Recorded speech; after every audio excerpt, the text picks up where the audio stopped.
Assalamualaikum warahmatullahi wabarakatuh. Waalaikumsalam warahmatullahi wabarakatuh.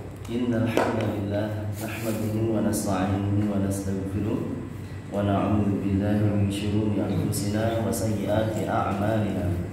May yahdihillahu fala mudilla lahu wa may yudlil fala hadiya lahu. Asyhadu an la ilaha illallah wahdahu la syarika lahu wa asyhadu anna Muhammadan 'abduhu wa rasuluhu wa la nabiyya ba'dahu. Ya ayyuhalladzina amanu taqullaha haqqa tuqatih wa la tamutunna illa wa antum muslimun. Ya ayyuhan nasu taqu rabbakumul ladzi khalaqakum min nafsin wahidah wa khalaqa minha zawjaha wa batha minhuma rijalan katsiran wa nisaa'a wattaqullaha alladzi tasaaluna bihi wal arham innallaha kana 'alaikum raqiba. Ya ayyuhalladzina amanu taqullaha wa qulu qawlan sadida yuslih lakum a'malakum wa yaghfir lakum dhunubakum wa man yuti'illaha wa rasulahu faqad faza fawzan 'azima. Amma ba'd, fa inna asdaqal hadithi kitabullah wa khairal huda huda Muhammadin sallallahu alaihi wasallam wa syarrul umuri muhdatsatuha wa kullu muhdatsatin bid'ah wa kullu bid'atin dhalalah wa kullu dhalalatin finnar. Saudara-saudara yang kami hormati serta dimuliakan oleh Allah Subhanahu wa taala, alhamdulillah Allah Subhanahu wa taala masih memberikan kesempatan kepada kita semua untuk berjumpa kembali pada malam hari ini melanjutkan pembelajaran bahasa Arab menggunakan metode Ad-Dzikri, belajar bahasa Arab semudah berzikir pada level yang kedua bertajuk kajian I'rabul Quran, belajar kaidah bahasa Arab langsung dari Al-Quran. Malam hari ini kita akan masuk pertemuan yang ke-23. Insyaallah kita akan bahas i'rab ayat yang kedua dari surat Al-Lahab. Mari kita awali dengan murojaah materi Ad-Dzikri level yang pertama pada bagian surat-surat pendek dan artinya. Kita akan baca dari surat Al-Asr sampai dengan surat An-Nasr pada halaman 13. 4 surat Al-Asr sampai dengan An-Nasr. Kita baca bersama-sama. Wahid, itsnan, tsalatsa. A'udzu billahi minasy syaithanir rajim. Aku berlindung kepada Allah dari godaan setan yang terkutuk. Bismillahirrahmanirrahim. Dengan nama Allah yang Maha Penyayang. Wal 'asr, demi masa. Innal insana lafi khusr. Sesungguhnya manusia itu benar-benar dalam kerugian. Illal ladzina amanu wa 'amilus sholihati wa tawassaw bil haqqi wa tawassaw bis sabr. Kecuali orang-orang yang beriman dan mengerjakan amal soleh dan nasihat-nasihati supaya mentaati kebenaran dan nasihat-nasihati supaya menetapi kesabaran. Bismillahirrahmanirrahim. Dengan nama Allah yang Maha Penyayang. Inna a'tainakal kautsar. Sungguh kami telah memberikan kepadamu nikmat yang banyak. Fasholli li rabbika wanhar.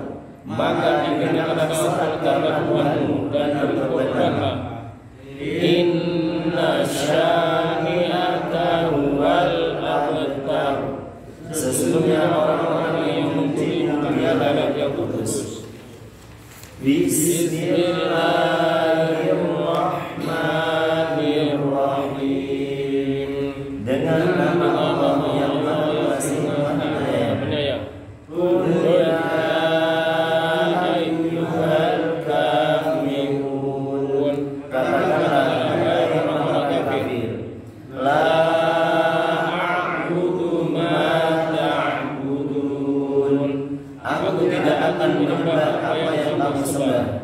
wala antum abiduna ma a'budu, dan kamu bukan beribadah apa yang aku sembah. Wala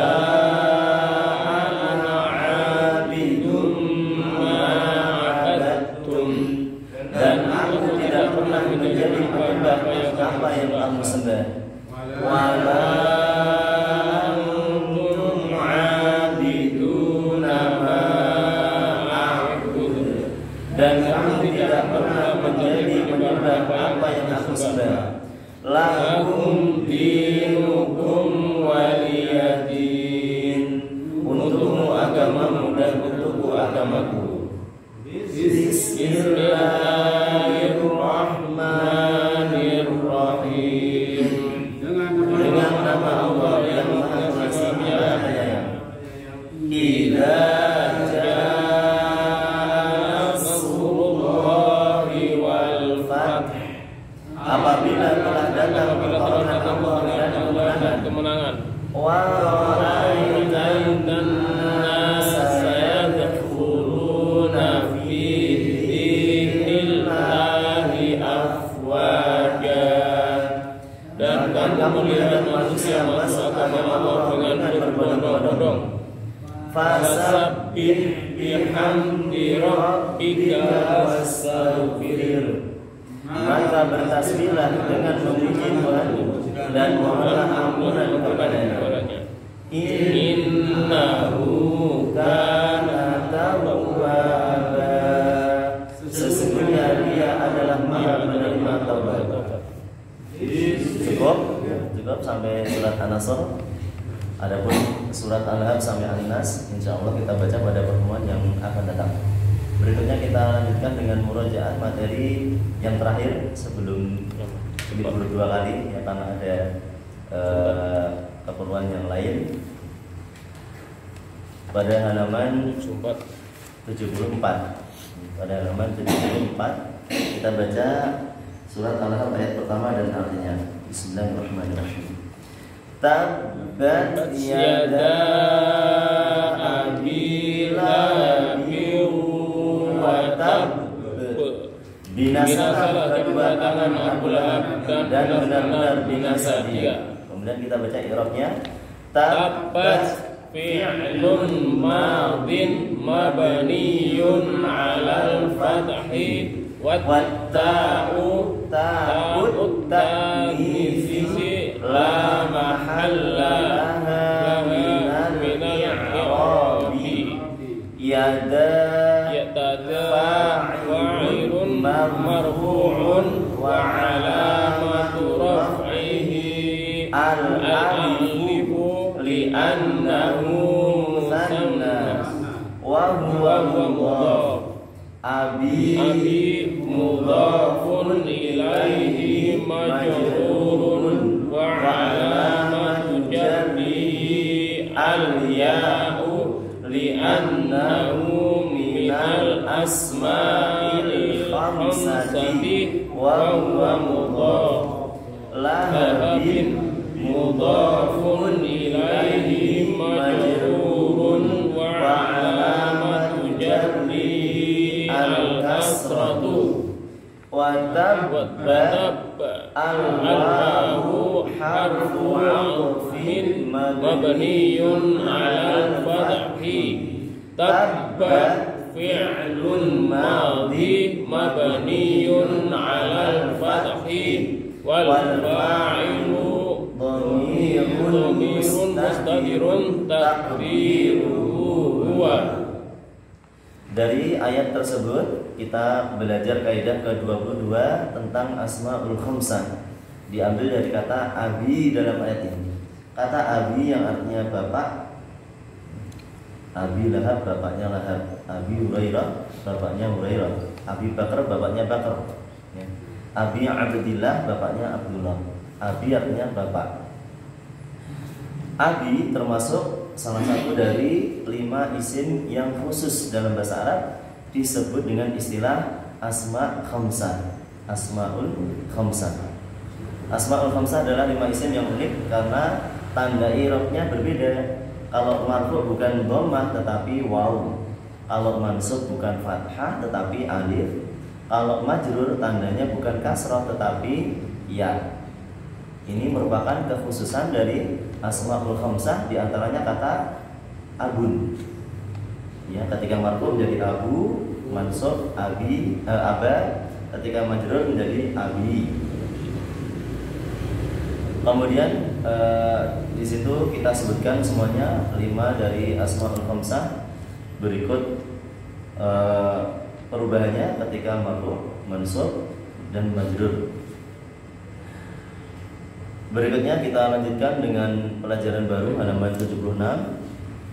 I'rab ayat yang kedua dari surat Al-Lahab. Saya baca ayat yang kedua. Ma aghna anhu maluhu wa ma kasab. Ma aghna anhu maluhu wa ma kasab. Tidak berguna baginya hartanya dan apa-apa yang ia usahakan. Tidak berguna baginya hartanya dan apa-apa yang ia usahakan. Ma aghna anhu maluhu wa ma kasab.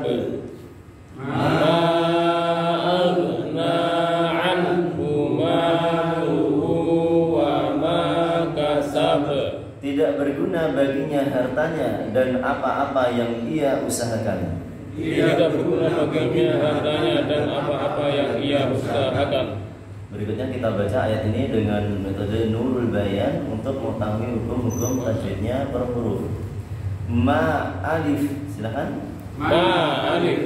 Mad munfasil jaiz. Mad munfasil jaiz. Ifnan aw arba'. Isnan aw arba' aw khamsu harakat. aw khamsu harakat. Ma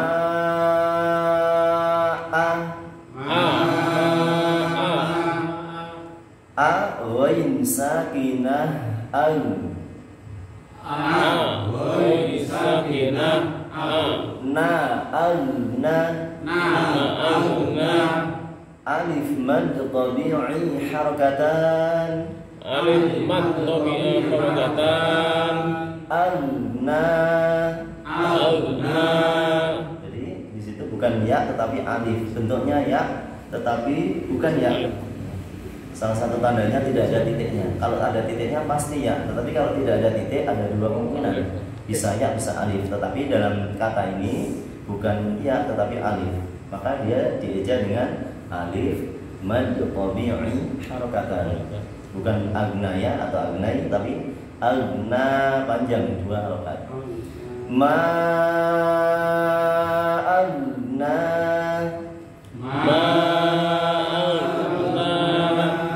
Anun sakinah mudharah. Anun sakinah mudharah.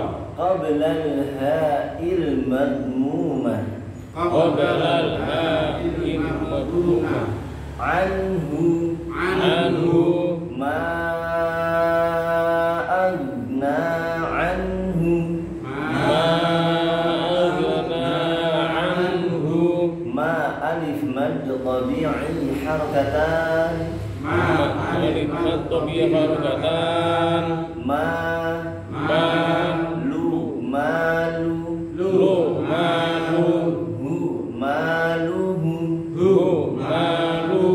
Kemudian setelah hu, kalau kita melihat dalam mushaf Rasul Usmani nanti ada tanda seperti koma kecil, itu sebenarnya waw, ya waw kecil.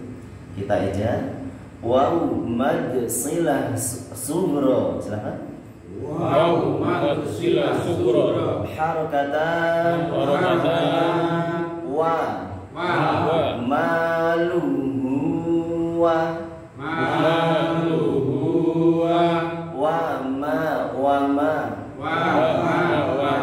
alif mad tabi'i harakatan. Wa ma aghna wa ma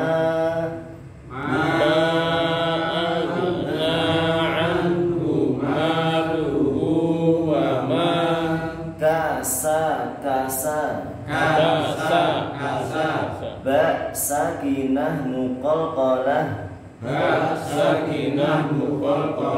indal waqfi kasab ma agna anhu maluhu wa ma kasab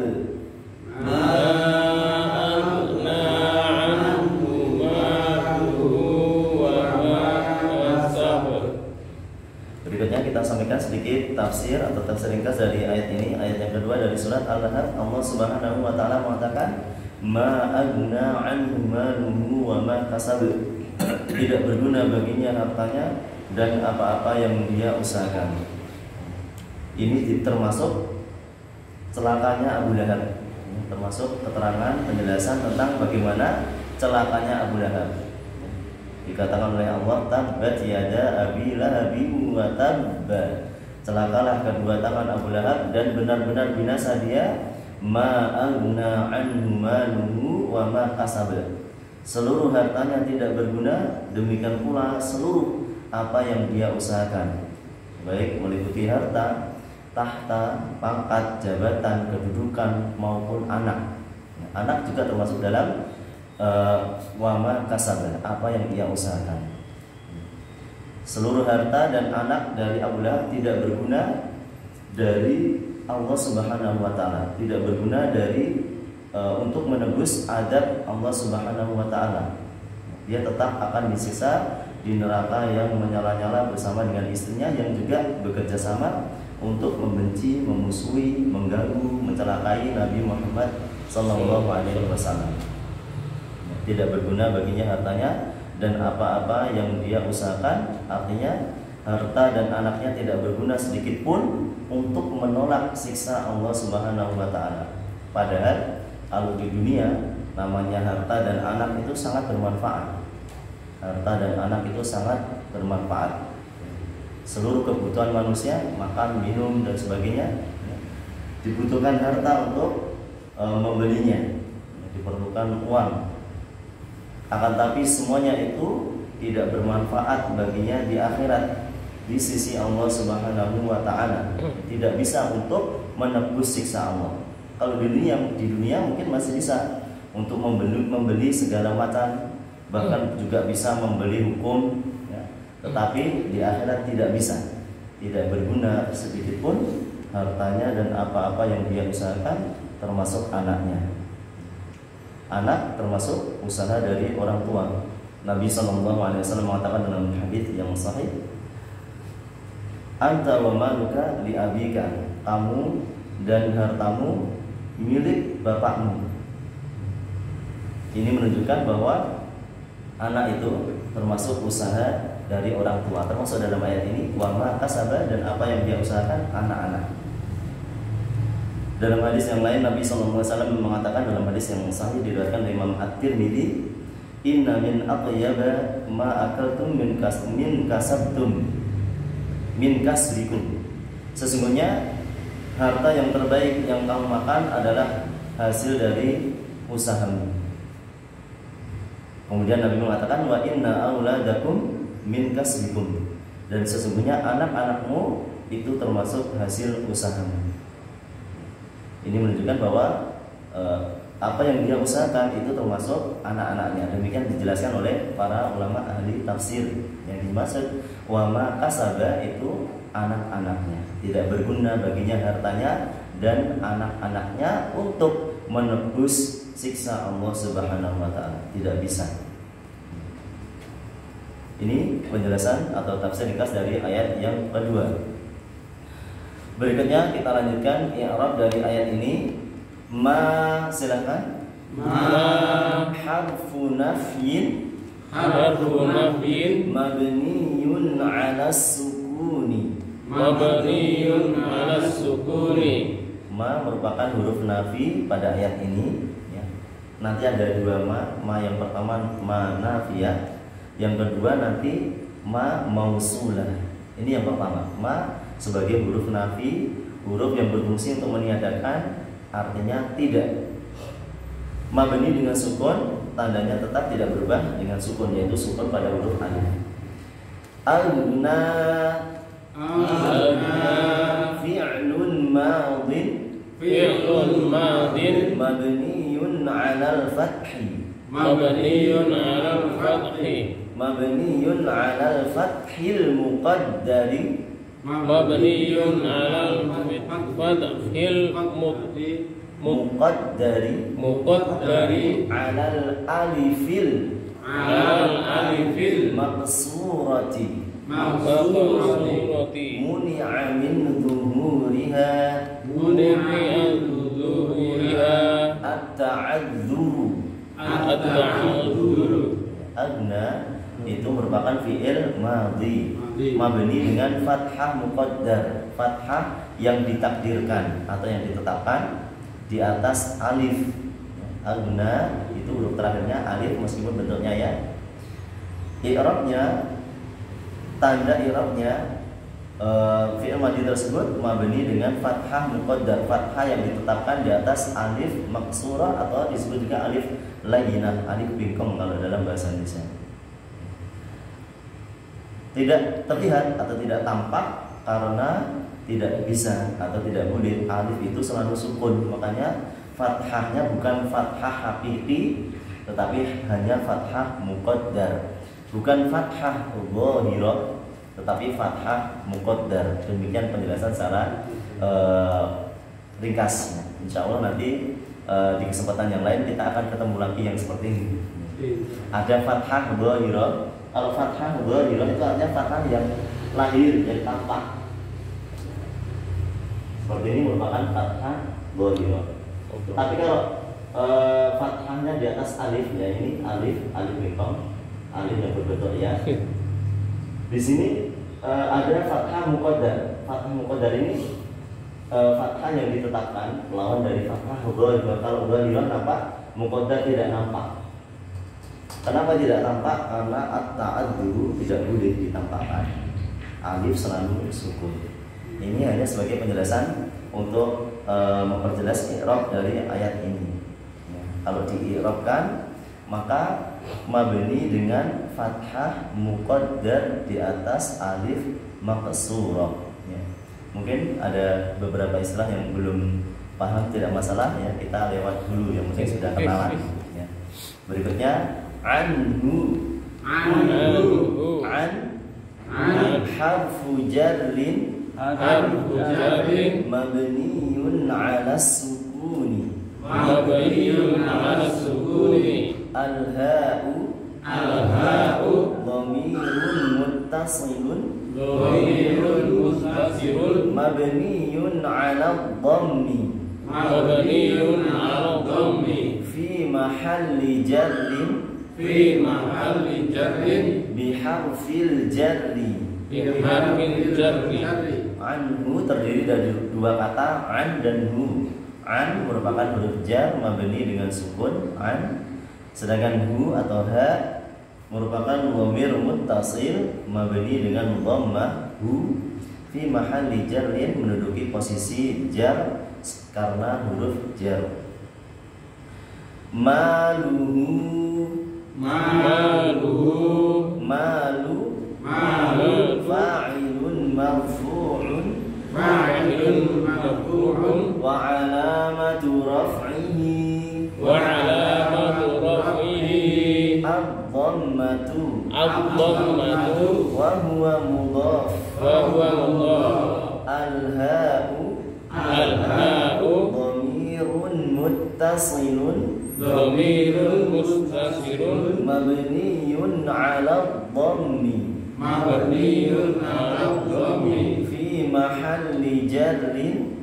mahalli jarrin mudhafun ilaihi. Malu ada dua kata malu dan hu. Malu merupakan fa'il marfu', hukumnya tanda rafa'nya dhammah malu. Wa huwa mudhaf juga berkedudukan sebagai mudhaf. Sedangkan hu atau al-ha dhamir muttasil mabni dengan dhammah hu fi mahalli jarrin menduduki posisi jar sebagai mudhaf ilaih. Wa ma al-wawu harfu 'athfin mabniyun 'alal fathi ma ismun mawsulun mabniyun 'alas sukuni fi mahalli raf'in ismun ma'tufun ala malihi. Wa ma terdiri dari dua kata wa dan ma. Al-waw merupakan huruf ataf mabni dengan fathah wa, sedangkan ma isim mausul mabni dengan sukun menduduki posisi rafa sebagai isim ma'tuf, isim yang dihubungkan atau digabungkan dengan kata malu.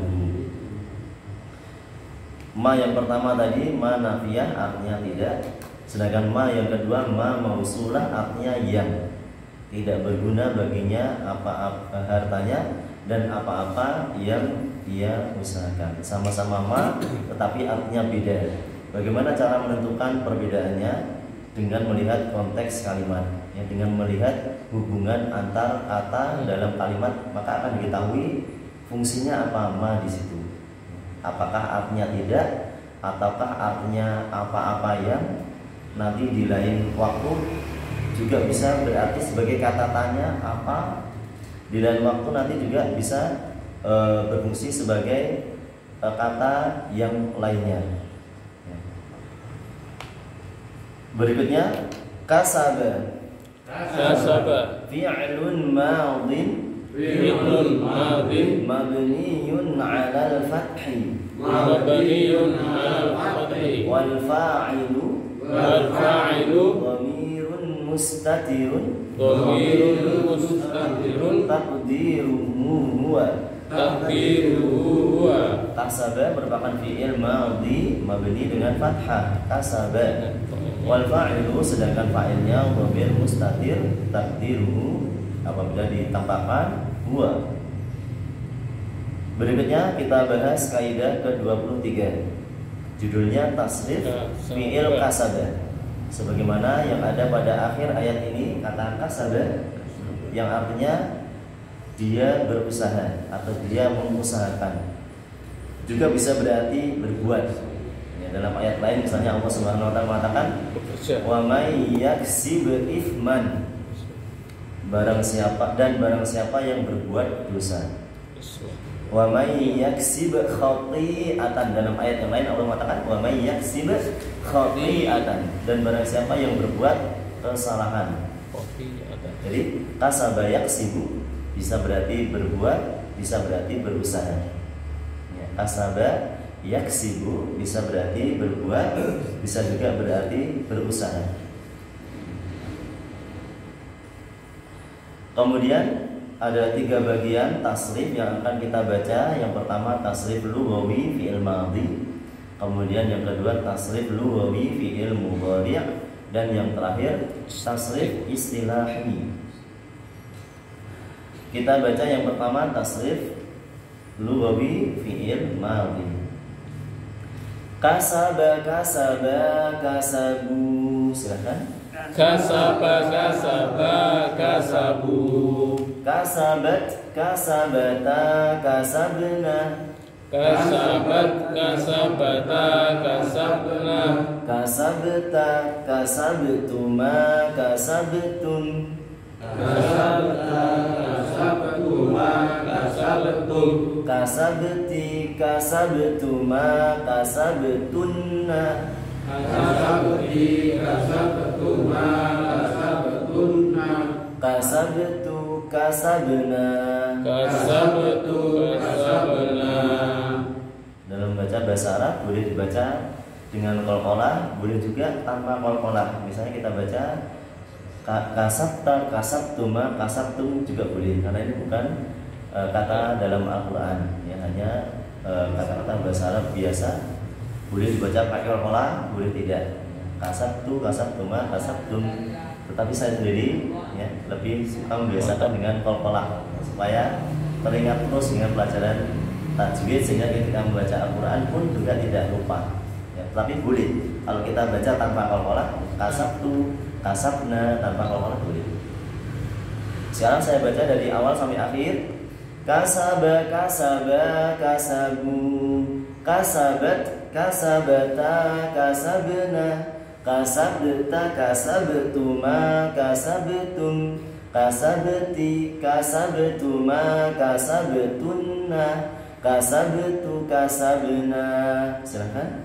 Kasaba, kasaba, kasabu, kasabat, kasabata, kasabna, kasabta, kasabtuma, kasabtum, kasabti, kasabtuma, kasabtunna, kasabtu, kasabna.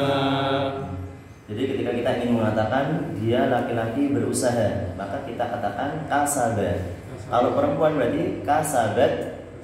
Kalau kalian berarti kasabtum. Kalau saya berarti kasabtu, kami kasabna, dan seterusnya. Ini adalah tasrif lughawi fi'il madhi. Berikutnya kita lanjutkan bagian kedua, tasrif lughawi fi'il mudhari'. Kalau fi'il madhi menunjukkan perbuatannya sudah selesai ya, perbuatannya sudah berlalu. Kasaba berarti dia laki-laki, satu orang telah berusaha. Kasabtum, kalian laki-laki telah berusaha. Adapun fi'il mudhari menunjukkan waktu sedang terjadi atau akan terjadi. Yaksibu artinya dia sedang berusaha atau akan berusaha. Ini perbedaan antara fi'il madhi dan fi'il mudhari, maka harus dibedakan. Ya, bentuknya juga ada perbedaan. Kita baca yaksibu, yaksibani, yaksibuna. Yaksibu, yaksibani, yaksibuna. Taksibu, taksibani, yaksibna. Taksibu, taksibani, yaksibna. Taksibu, taksibani, taksibuna. Taksibu, taksibani, taksibuna. Taksibina, taksibani, taksibna. Taksibina, taksibani, taksibna. Aksibu, naksibu. Aksibu, naksibu. Saya baca dari awal sampai akhir. Yaksibu, yaksibani, yaksibuna. Taksibu, taksibani, yaksibna. Taksibu, taksibani, taksibuna. Taksibina, taksibani, taksibna. Aksibu, naksibu. Silakan. Yaksibu, yaksibani, yaksibuna. Taksibu, taksibani, yaksibna. Taksibu, taksibani, taksibuna. Taksibina, taksibani, taksibna. Aksibu, naksibu. Ya. Jadi merupakan tasrif fi'il mudhari. Kalau kita ingin mengatakan misalnya mereka perempuan sedang atau akan berusaha, berarti bahasa Arabnya yaksibna. Kalau kita ingin mengatakan kami sedang atau akan berusaha, berarti naksibu. Kalau kita ingin mengatakan kamu satu orang perempuan sedang atau akan berusaha, berarti bahasa Arabnya taksibina. Ini fungsi dari tasrif fi'il mudhari'. Dan ini termasuk pelajaran sorof ya. Kalau biasanya kita belajar nahwu, untuk kesempatan malam hari ini kita belajar sorof. Ilmu sorof itu, kalau kita belajar ilmu sorof, maka kita banyak senam lidah ya, banyak senam lidah ya. Harokatnya dibulak-balik, fathah, kasroh, dhamma. Hurufnya juga begitu, digonta-ganti, alif, waw, ya, alif, waw, ya, dan sebagainya. Makanya harus perhatian dan tidak bisa dipelajari sambil ngantuk ya. Ilmu sorof itu ya senam lidah, sehingga harus memang butuh ketelitian. Kalau tidak teliti ya nanti bisa terbulak-balik sendiri, jadi bingung ya. Karena sebagian ada yang sama, sebagian ada yang perbedaannya hanya tipis.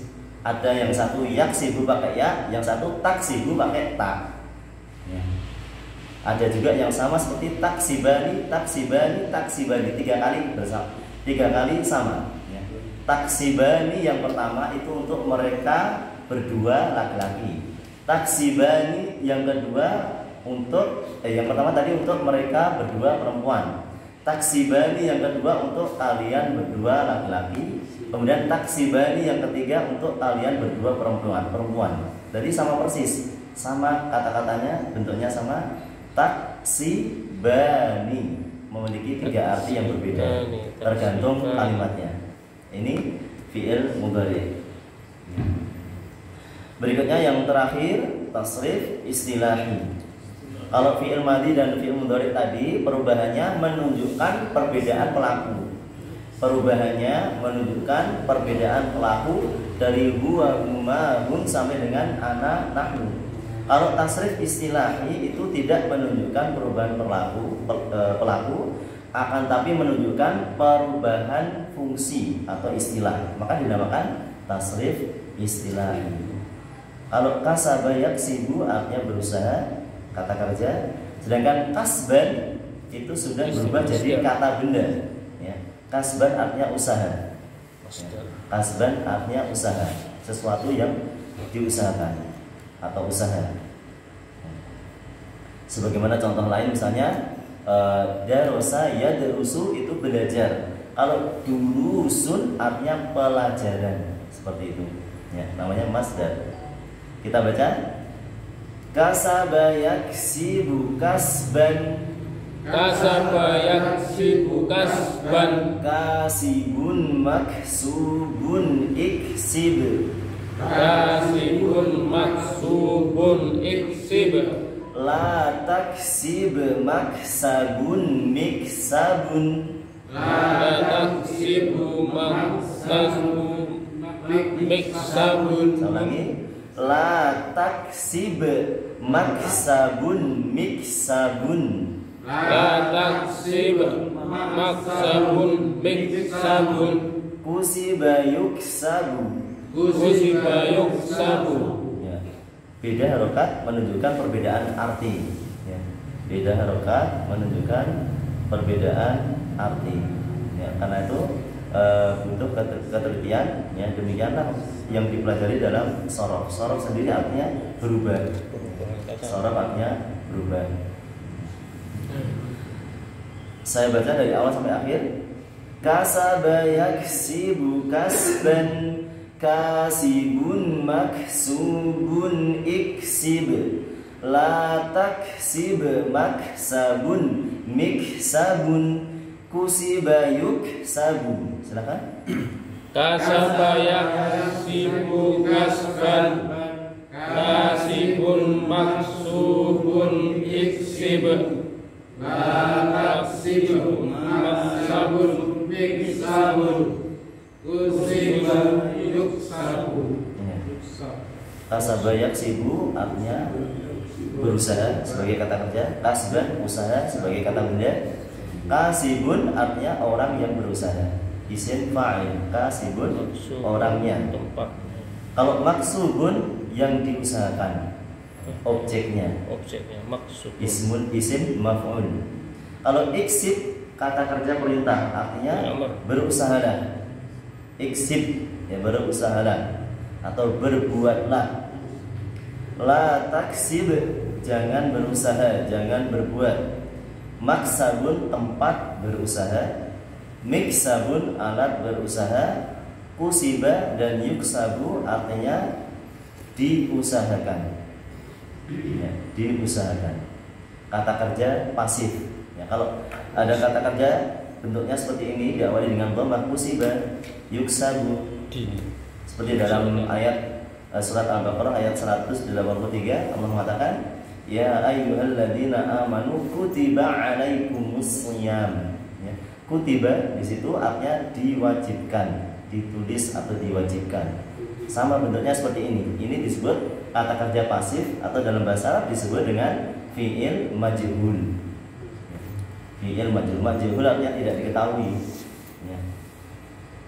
Kusiba yuksabu, diusahakan. Ini perubahan kata yang menunjukkan perubahan istilah dalam bahasa Arab disebut dengan tasrif istilahi.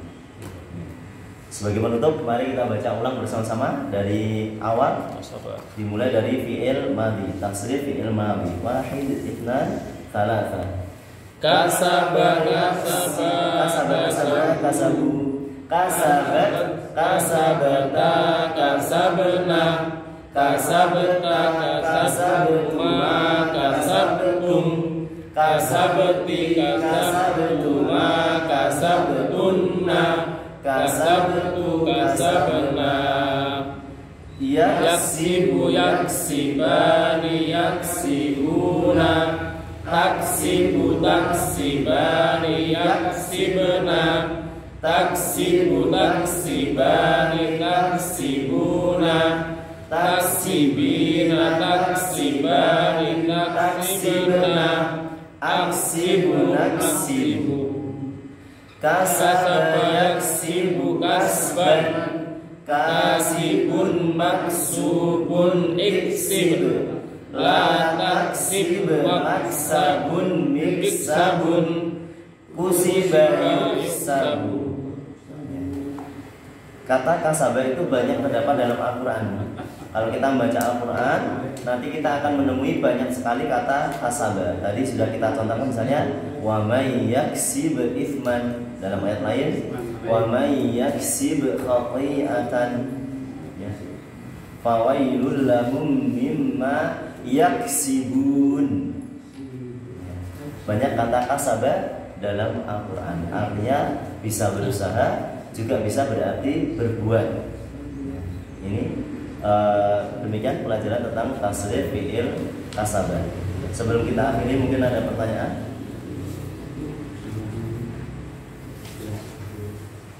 Kalau tidak ada, kita cukupkan sampai di sini. Insyaallah pertemuan yang mendatang kita akan bahas i'rab ayat yang ketiga dari surat Al-Lahab dan kaidah ke-24 tentang i'rab du dan dzatu.